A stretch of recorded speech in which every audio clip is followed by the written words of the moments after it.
Bonjour à tous. Nous nous sommes quittés hier avec cette interpellation. Qu'aurais-je fait à la place d'Abraham si Dieu m'avait demandé d'aller offrir mon fils en sacrifice? Quelle pensée me serait venue à l'esprit? Et nous avons vu que le passage que nous avons lu hier dans Hébreux 11, versets 17 et 18 nous disait que c'est par la foi qu'Abraham a offert son fils Isaac en sacrifice. Mes amis, Dieu étant opposé au sacrifice humain, il a dû se passer des choses terribles dans l'esprit d'Abraham, et pourtant il est allé offrir son fils.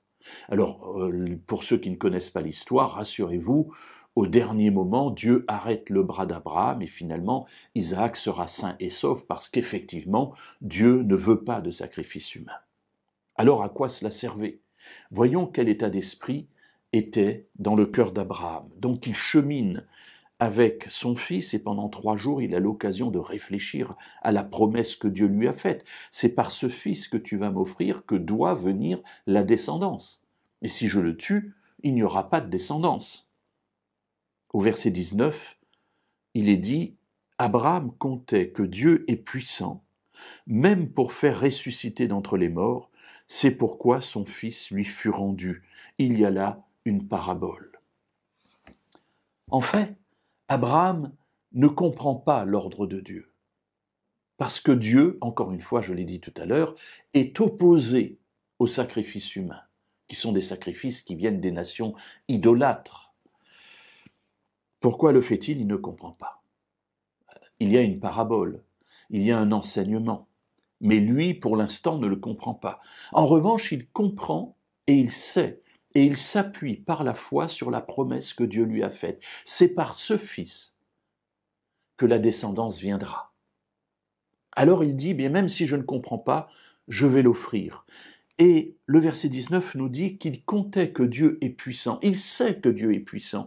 S'il a fait une promesse de descendance, c'est que la descendance viendra. S'il me demande de l'offrir en sacrifice, cela n'empêchera pas Dieu d'accomplir sa promesse d'une descendance. Comment? Grâce à la résurrection des morts. Alors cela peut nous paraître évident parce que le reste de la Bible nous parle de résurrection et puis Jésus est mort et ressuscité. C'est le fondement de notre foi. Mais pour Abraham, mes amis, il est loin de tout cela. Et pourtant déjà, il est convaincu que Dieu peut ressusciter les morts.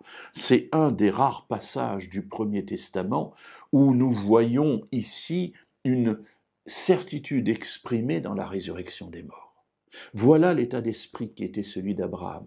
Dieu ressuscitera Isaac et j'aurai la descendance promise grâce à ce fils que je vais offrir en sacrifice, mais que Dieu ressuscitera.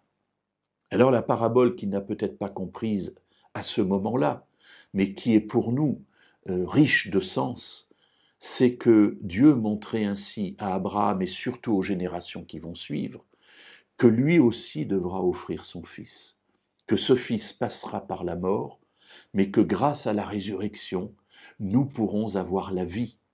La descendance sera assurée. Voilà le message qui était là, porté par le père de la foi, Abraham, qui a cheminé avec son fils jusqu'au mont Moria.